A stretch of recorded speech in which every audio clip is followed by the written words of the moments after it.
Just Danny ho, I don't need a flick. Super thick and it's natural.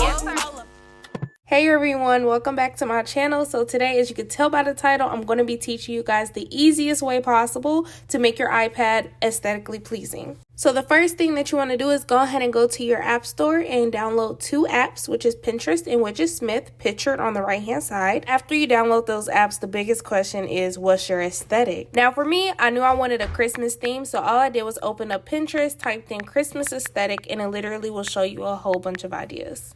Now, do keep in mind that if you don't want the aesthetic pictures that's not your own, you can always use your own pictures via Widgetsmith. This is only if you want to do like a common theme or a movie. And for me, the one thing that was standing out was the Grinch. So that is going to be the theme of my iPad. Okay, so now that we have that out the way, let's learn how to use Widgetsmith.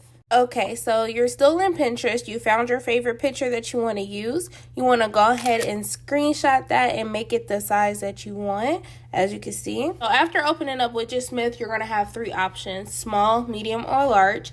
I decided to just go with the small version. You're going to hit add small widget, hit photo, choose from your photo gallery, and pick that picture that you screenshotted. After you're done with that, go back to your home screen, hold it down, hit the plus symbol at the left hand corner, and then scroll down until you see the app Widgetsmith. When you do that, add that widget that you just made, and you're done. So this is my final product with using the Grinch aesthetic theme. Please comment below what aesthetic you decided to go with, and of course, like, comment, and subscribe for more content. Bye, y'all.